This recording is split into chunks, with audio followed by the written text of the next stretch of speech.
All right, welcome back to another Live Life Aligned podcast episode. Today we have the honor of interviewing John Wood, who is from Perth, Australia, and a fellow explorer. And we are very, very excited to have you on. Thank you. Thank you both. So to get started, I was just curious. Can you give us a little overview of what you have done in your life? Just like the major kind of stations, so people get a sense of you and your journey. hmm Wow. Given that I'm almost 78, that's quite a story. Briefly, I was born on the other side of the tracks. Uh, my parents were quite poor. Um, I left school at 15.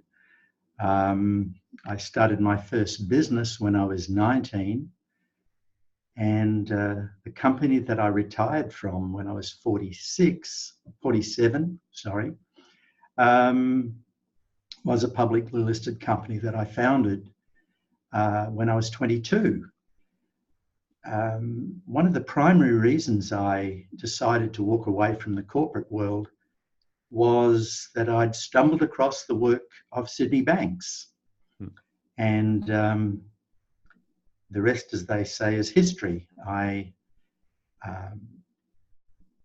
went to Salt Spring Island, met Sid, met a number of the people that had been profoundly influenced by his discoveries. And I started a centre in Perth. And this was the first centre outside the USA, or North America, I should say. And I retired from that in 2006 and just kept exploring. And in 2010, I was on retreat in the Amazon jungle in Peru, and I had a very major insight. And that led me to writing a book that took me 5 years. It's called Possibility, A State of Mind, developing a website and a not-for-profit foundation. And so I'm sort of back doing what I was doing really at the center, but in a very different, in a different form. So that's just a brief rundown. Lots of stuff in between. Of course, of course.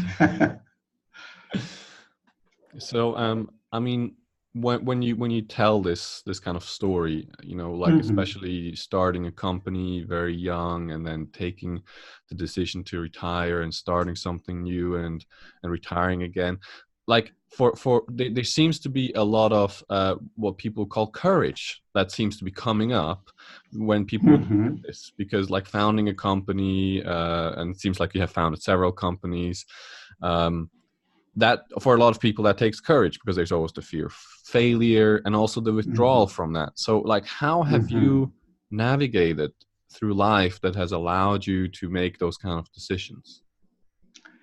Well, thank you for asking that question. What I didn't realize, and I don't know why that was so, but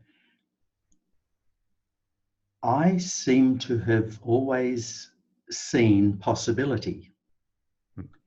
And I've never been fearful. So it's really taken no courage. I've just had an idea's come to me and I've just pursued that idea. A good example might have been, or might be, when I decided to start a centre in Perth. I wasn't a psychologist, wasn't a social worker, had left school at 15, but I was really inspired by the potential of what I had been exposed to. And it just seemed to me that it was pretty simple stuff. It's all thought, and how can't get any simpler than that. So I started this centre, and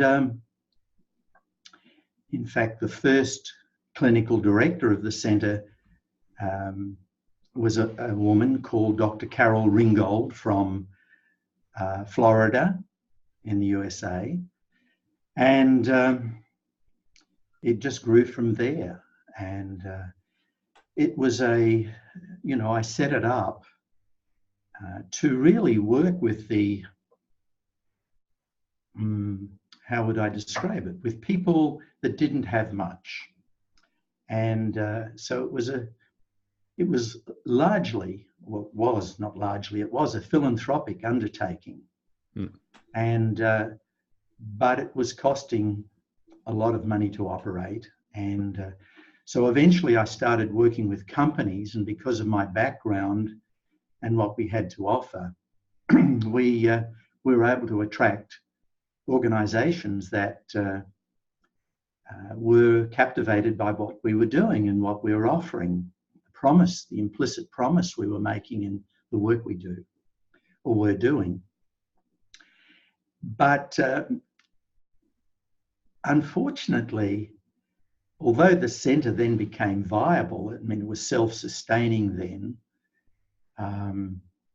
because when I walked away from Fleetwood, that was the organisation that I founded, and it was then a public company. The industry had gone through a terrible period, and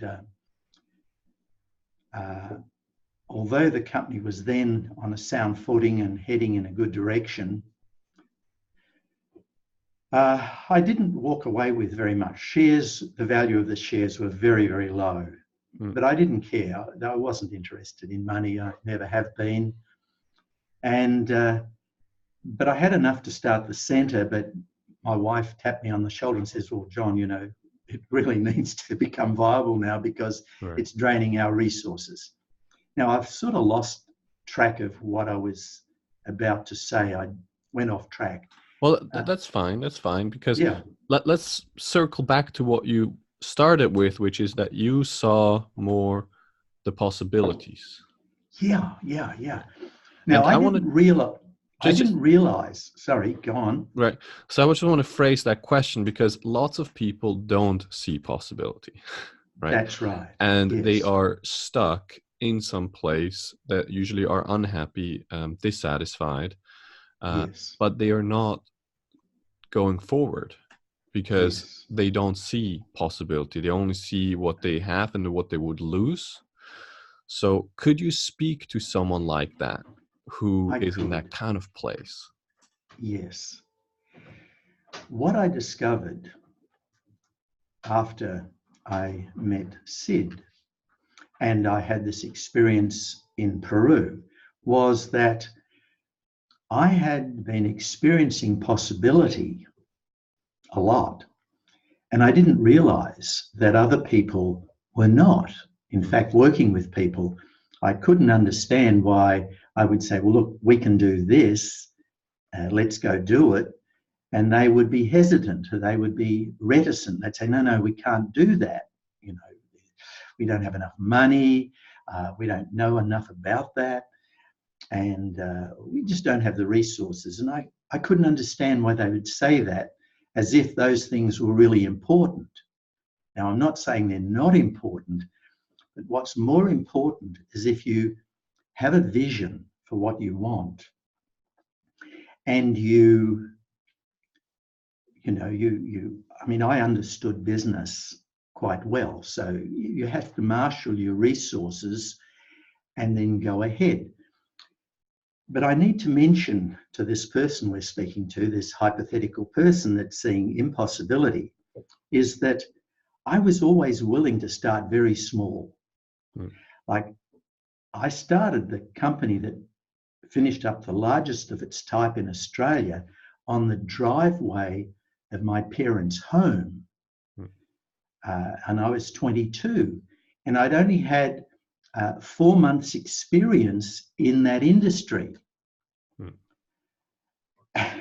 But I could see that people in that industry weren't all that good at what they were doing. And I figured that I could start really small, and I purchased, this was a caravan company. And I purchased a little caravan, and that was in the days before decimal currency in Australia, for £100. And I completely renovated it, put a new cooker in it, put a little refrigerator in it, etc., etc., etc., and sold it for £200. Now, that might sound like a huge profit, but by the time we took our labour into consideration and all the materials we purchased, we worked out that we made 2 and 6pence per hour. That was my dad and myself, right, who I asked to come into business with me. So we didn't make much, but it was how we started. So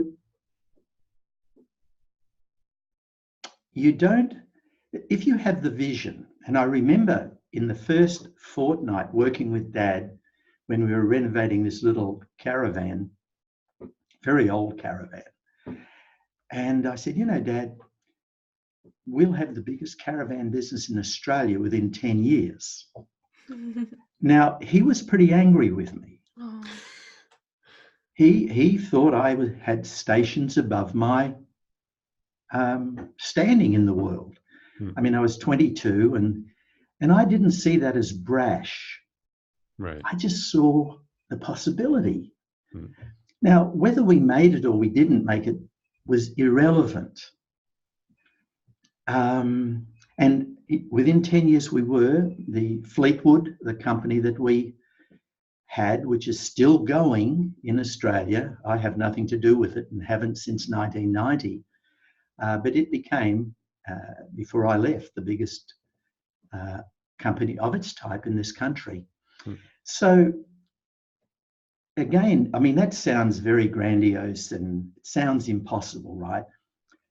But I mean, I sort of wonder about you two and think, wow, you're doing these interviews and you're taking this to the world. I mean, I haven't even checked you out. I don't know what you do really, but I was just introduced to you and thought, well, this would be fun. So I don't know what this is going to lead to. Who knows? That's the point. But if you stay open, and you can only stay open if you see the limitations for what they are, and they may be practical, but mostly they're just thoughts that I can't do this. Oh, I'm not intelligent enough. I don't have the education. I don't have the resources. And that doesn't stop anybody when you actually get into this realm of possibility. So, and I didn't realize this. I didn't know that about myself until I was in my in my 40s, and I started to learn about thought. And then I figured out, gee, because I used to get really frustrated with people, that would say, no, we can't do that. Well, the banks won't allow that. Well, the banks don't run our company. Or the government won't allow it. Well, the government doesn't run our company. And I couldn't see, well, I used to just think it was negative thinking. Well, I don't see it as negative thinking anymore. I see it as just people being blocked by the reasons why something can't be done. Well, John, it sounded like you had a very strong vision, seemingly from nowhere, of where that company or where that the current moment, where that could lead you.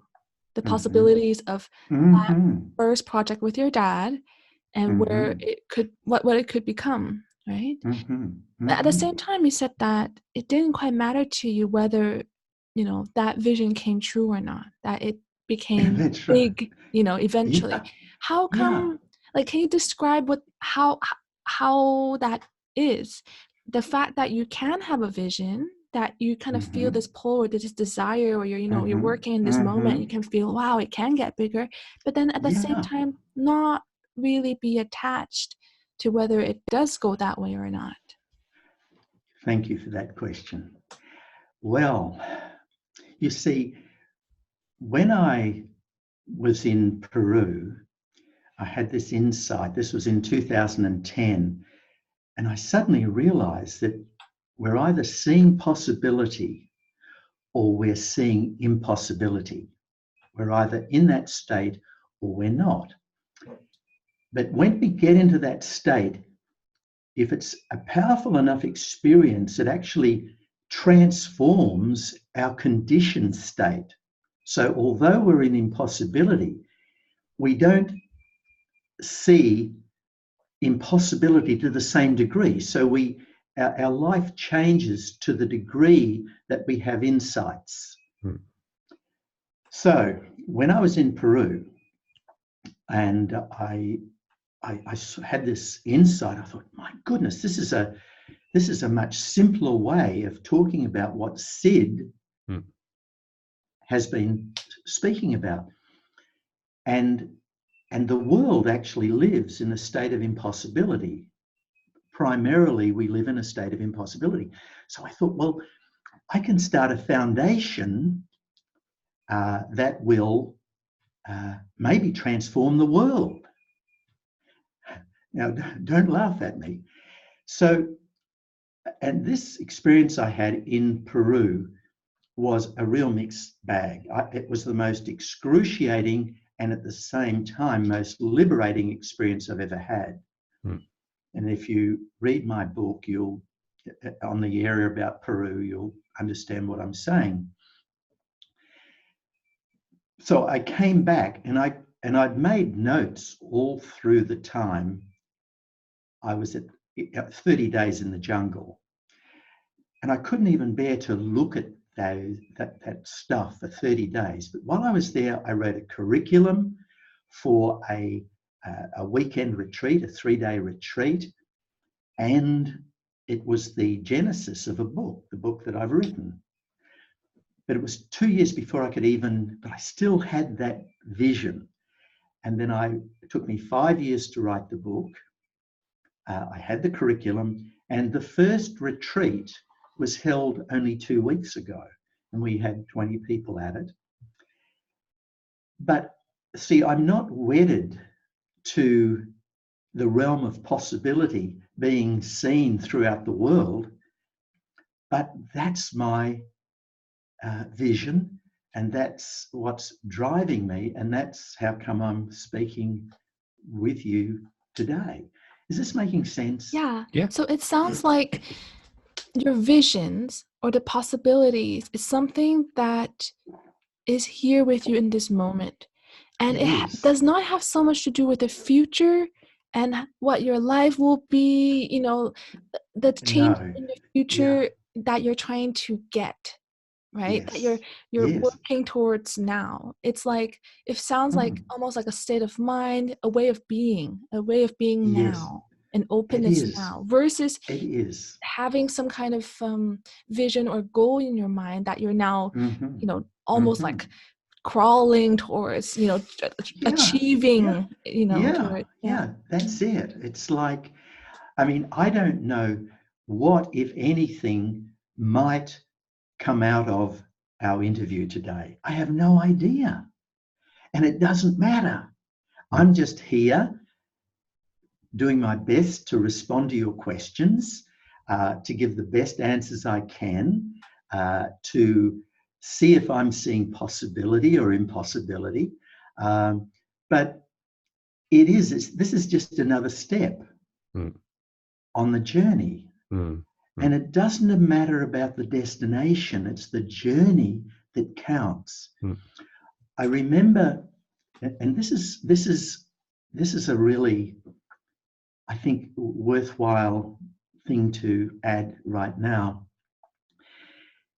I'm not sure what year it was, but it was some years after I first met Sid, and I'm sitting in a group in Tiburon, which is a little town across the bay from San Francisco.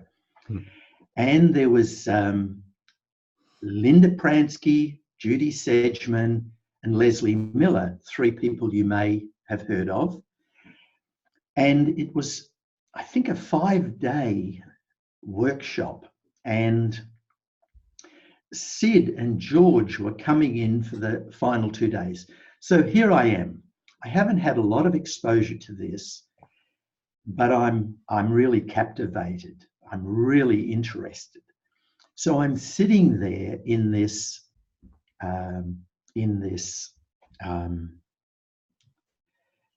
group. There were people from all over the US there. And my wife Ronnie and I were sitting there. And what was interesting is that there were people from, I think, the East Coast who were Jewish, and there were people there that were Arab. And I think they were from LA. But anyway, they were in this room. They were interested in what was being offered. And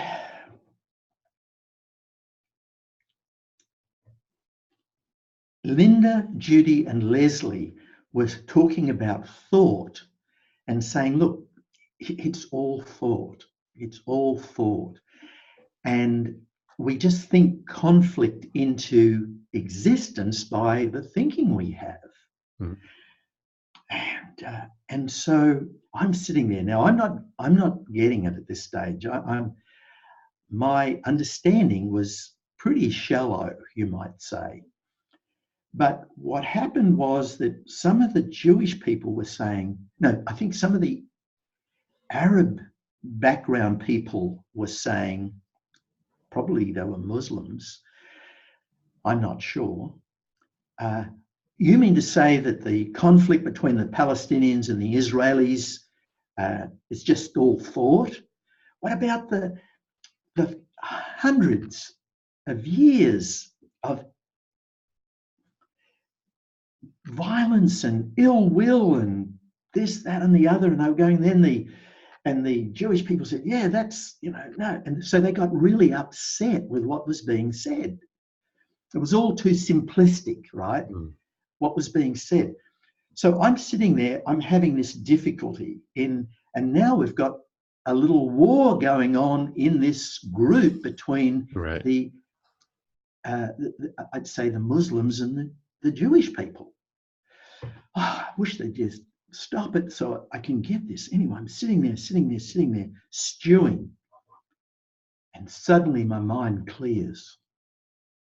Wow. Oh, this is an example. This is it.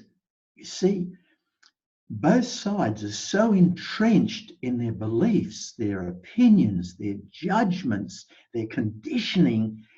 This is what holds it in place. Well, I had quite this insight. And I remember, and then we broke for lunch. And so I'm really on a high at this stage. Mm. And I went to my wife and I said, sweetheart. No, I turned to my wife. We hadn't got out of the seat.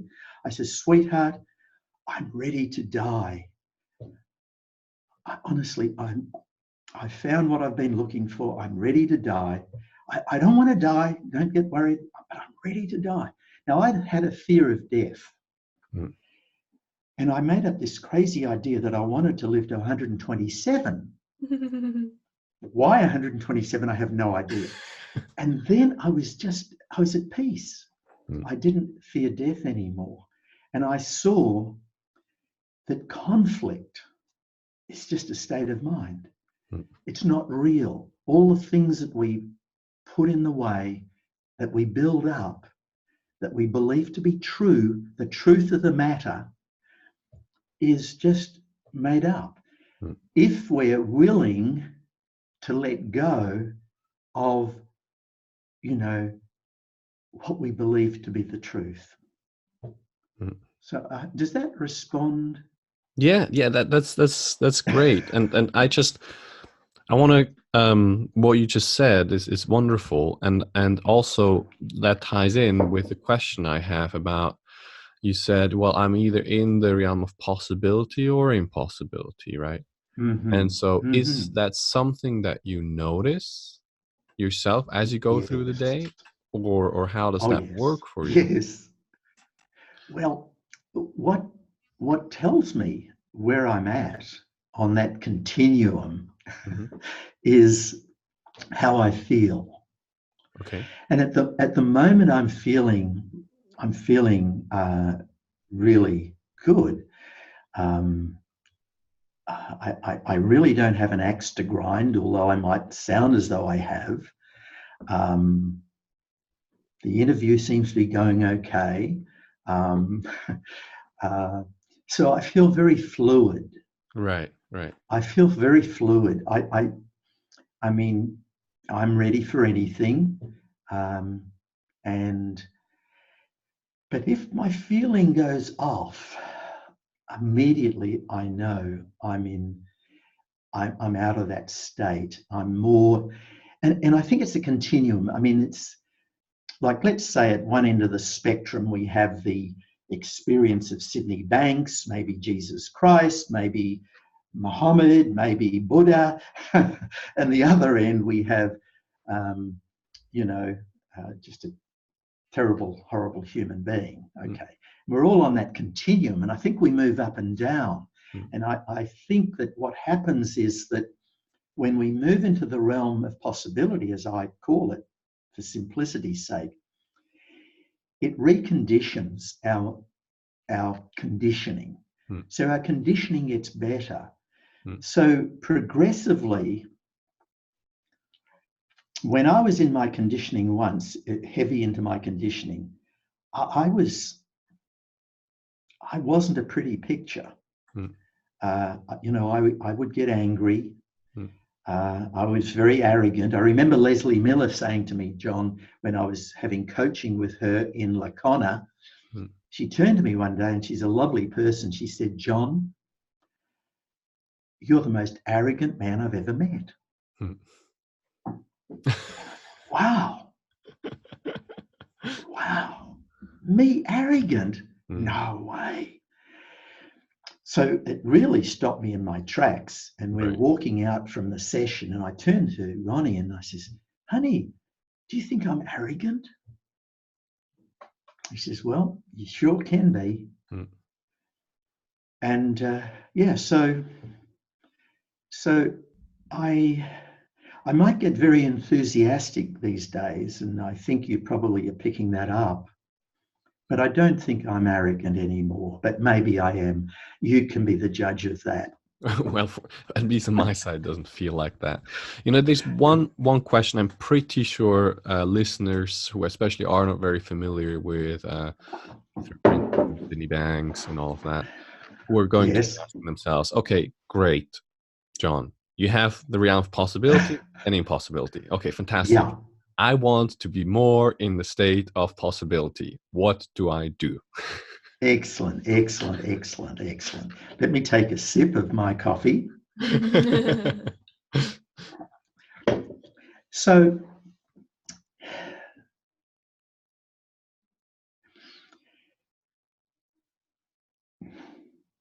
I was feeling a little anxious about this call.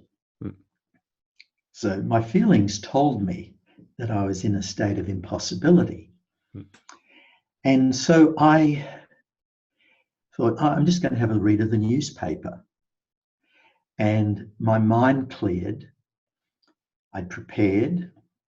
It's going to be what it's going to be.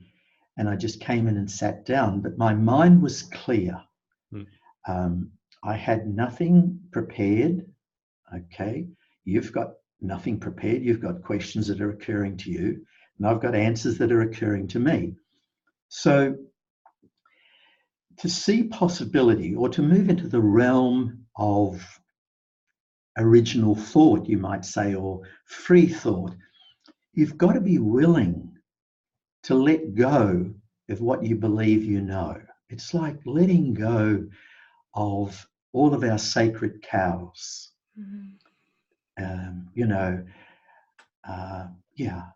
Like at the retreat, we had 3 people that were very devout Christians. I don't know if there are any other religious groups there, but the 3 Christians let it be known that they were quite devout. And so when I was talking to people, I think it's fine to be Christian. It's fine to be Jewish. It's fine to be a Muslim. It's fine to be an atheist. It's fine to be agnostic, which I am. I don't know if there's a God or not a God. How could I possibly know that? Mm. But if people believe there is, then I think that's fine. Mm. But it might get in your way of seeing possibility. I'll give you an example. This is just my take on it. If a person has a born-again experience, say a Christian has a born-again experience, it occurs to me, and I'm not saying this is what it is, it occurs to me that they enter the realm of possibility. They go into original thought.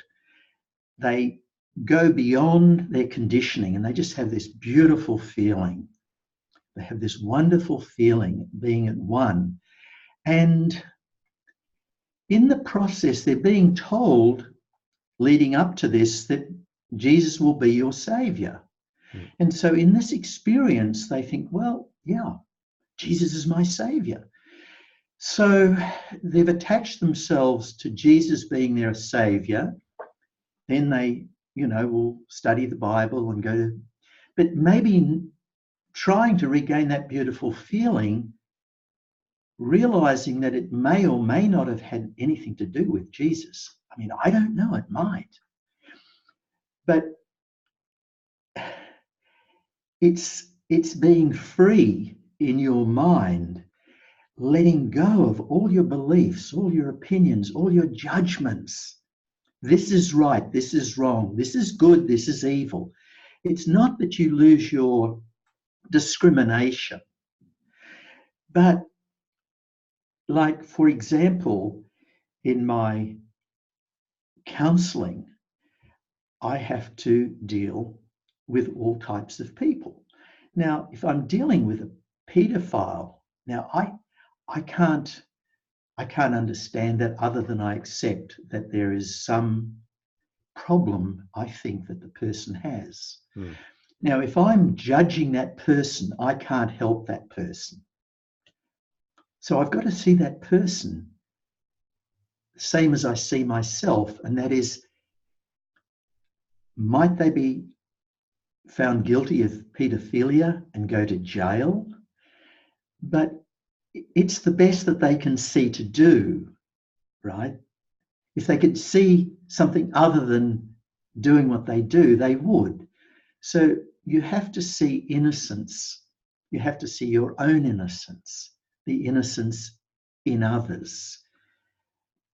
Because if you hold judgment, then that's going to just keep getting in your way of seeing possibility. Mm-hmm. So Yeah. it works for both something positive and negative, this judgment, because it sounds like the moment we have a very strong stance or a very strong belief, like that, for example, the first example you gave about the rebirth experience and someone, thinking that, okay, it is happening in this Christian way, or things are happening in this, then that is the only thing they are looking for, because in a way the mind tells them this is what the only thing that is here, there is nothing else, so look for the thing that you do know.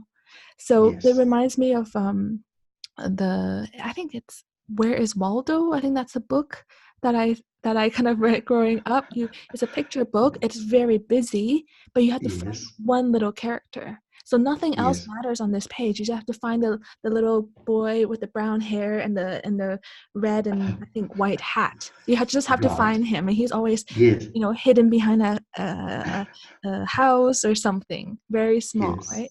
So I kind of see what you're describing here, whether, that little Waldo man is a positive thing that you associate with, or it's a negative judgment about a person or a situation. You're so fixated on looking for little Waldo, that nothing Yes. else on that page, so in a greater perspective, that would nothing else in your overall experience matters anymore, right? Like, so it's as if we somehow has blocked off everything else as impossible, simply because the mind doesn't want to grasp it, or you didn't kind of allow it to grasp anything else. Yes. Yes. I say sometimes to clients or to a group,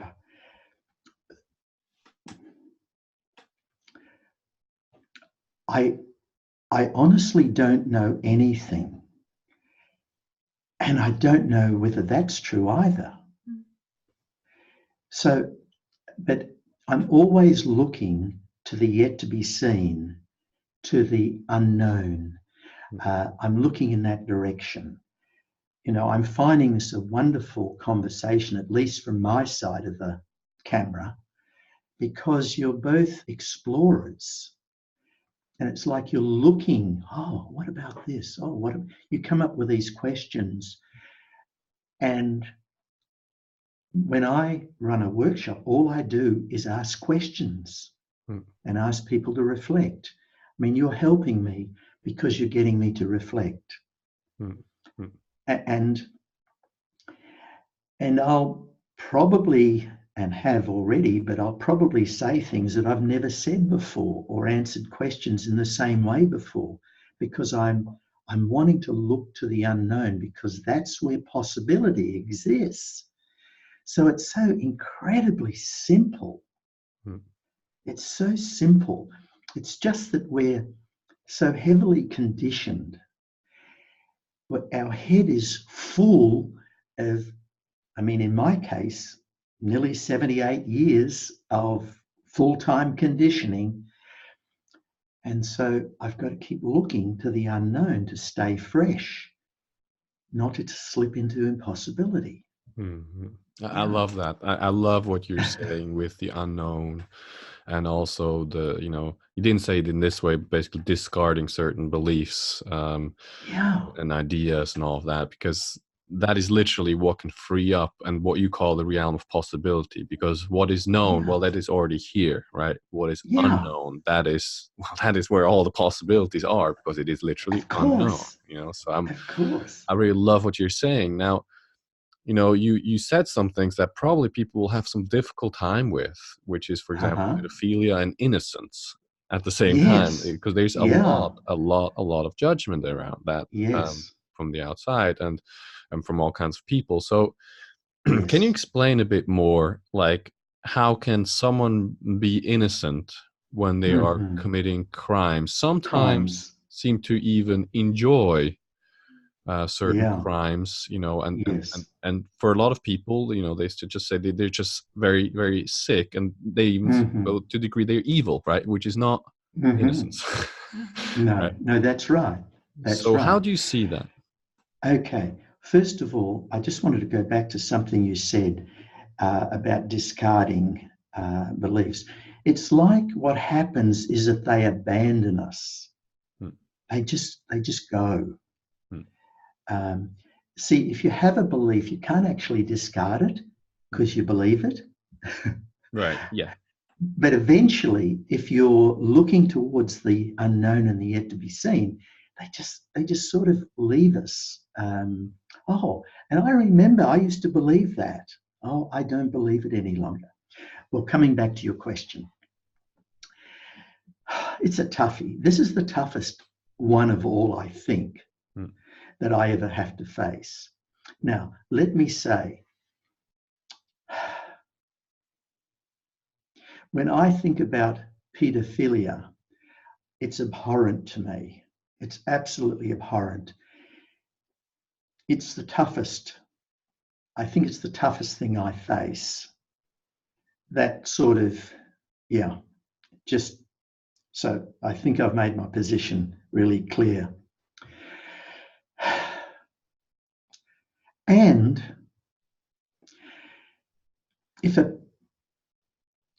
paedophile could see beyond their thinking, and I suspect it's some sort of, I don't know if it's a mental problem, a psychological problem, whatever it is, they are guilty, and it's totally and absolutely unacceptable. And the only thing we can do is put them out of harm's way. Okay. Now, and yet I know that if and I don't want to keep talking about this because it's a nauseous sort of subject. If they could see better, they wouldn't think, feel, and act in the way they do.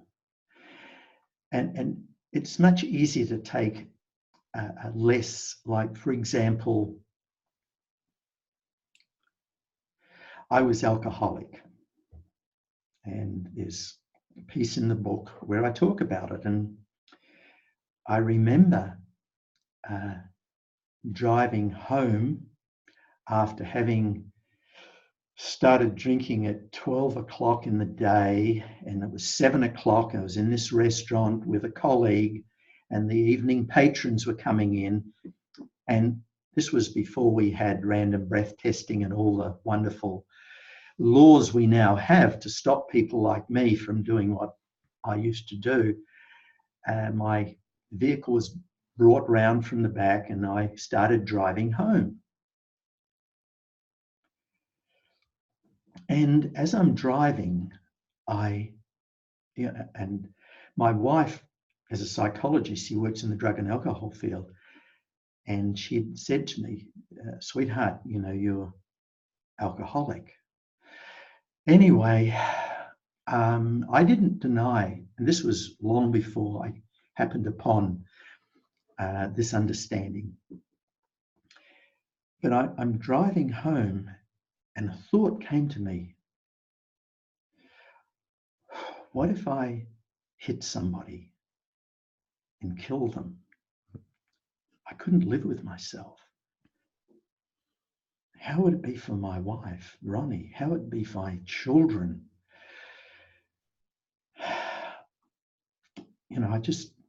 This just was terrible. But what if I didn't kill them, and they were actually a quadriplegic? Mm-hmm. How would their family feel? Mm-hmm. So I'm traveling on, so I'm having these thoughts. And I thought, Ronnie's right. I'm alcoholic. Mm-hmm. Once I start drinking, I can't stop. And I thought, God, I've got a second chance. That's it. I'm not going to drink again. I'm not going to have another drink as long as I live. And I drove home very carefully, got out of the car, walked inside. As I walked in, I said to Ronnie, I said, I'm not going to have another drink ever. That's it. And that was on my 44th birthday. 44th birthday. And I was taken out by a colleague for lunch, and we met. He was a marketing, advertising guy, and we'd have our agenda, and then we'd go on about how we're going to save the world, and drinking. We drank 4 bottles of wine, and we had endless B&Bs. They're brandy and Benedictines. They're pure. They're very heavy spirits. Anyway, so that was it. Now I've not had another drink since I was 44, and I'll be 78. So you do the math. We still have alcohol in our pantry. My wife still has a drink. But I don't, because, I know I could have another drink today and not have another drink, but I don't want to risk that. Right. I mean, why would I? I don't think it's any good for me anyway. So it was seeing possibility, you see. I saw possibility. Mm. Oh, wow, I don't have to drink. Now, it was tough, and I kept a diary, and I think it was on about day 780 something that I stopped recording every day that I didn't have a drink. Mm. And then I just let it go. I guess I felt safe that I wasn't going to be tempted, because when you're addicted to something like I was to alcohol and you get stressed, Right. see, I didn't know what I know today. I didn't know. So I had to sort of, in a way, tough it out a bit at the time. But it wasn't excruciatingly difficult for me. I hadn't had a drink till I was 34. Here I am, this person of extremes, not a solitary drink.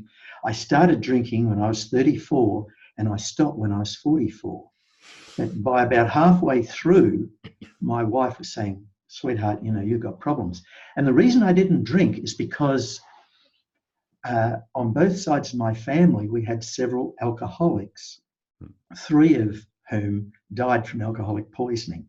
So I just didn't want to touch alcohol. Right, yeah. I had this Irish, Scottish ancestry, and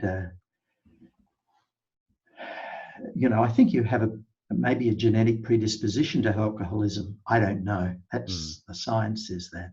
Right. So how are we doing? We're doing very well. So I thought, for me, like, I have this one question, because at different points during the interview, it became quite clear, or you have hinted at certain things, which I want to kind of bring out, which was before when you said you don't discard a belief, they fall away, right? Yeah. Because lots of people are looking to do something. So I feel bad, like my feelings off, so I'm in the realm of impossibility. What do I do now to get out of it, right? Or how do I get rid of a belief? And what you said is absolutely correct, because if it's truly a belief, you usually see what's a belief once it's gone. You don't see a belief when you're in it. That's right. Yes, that's right. We're like a fish swimming in water. Exactly. The fish doesn't see the water, and we're just like that, aren't we? Yeah. We don't see our beliefs. Yeah, exactly. We don't see the beliefs, so we can't really, discard them, right? Because you don't see them, right? And so and also when you look into can I just say right now, what I'm faced with is seeing my beliefs. Right. I mean, I'm speaking with such conviction, right? Mm-hmm. And therefore, is it possible not to have beliefs, opinions, judgments, knowledge? Well, it's tough. But what I do is I carry them very gently, very lightly. I'm open to you proving that what I'm thinking right now is not accurate. And, okay. So I didn't know that. So yeah. I just wanted to add that piece in. So yeah, please go ahead. And that makes sense, because I feel like, at least that's from my part, is that it looks to me like a lot of people, they hold on to the beliefs very tightly, because the beliefs look like safety to them. It's known. It's known. It's known. Yeah. Exactly. It's the safety. It's like a safety blanket. And so when someone questions the beliefs, they're not just questioning, some ideas. They're questioning the safety of this very person. They're attacking also the person, because often identity is kind of wrapped up in that as well. Yes, and so what it sounds to me like is that you have come to see that you're okay, whether you believe something or not, that there's an innate well-being here. And that seems to allow you to, hold those beliefs a bit more lightly, because you're not wrapped up in them. They're not made into something more. Does that sound true? Or sounds very accurate. And yes, it's it's holding things very lightly. You see, I expect if Jesus existed, and let's assume for the sake of this conversation he did, because I don't know if he did or he didn't, but he would have been a pretty enlightened sort of cookie. Okay? And I imagine that, you know, when I read the Bible, as I have in the past,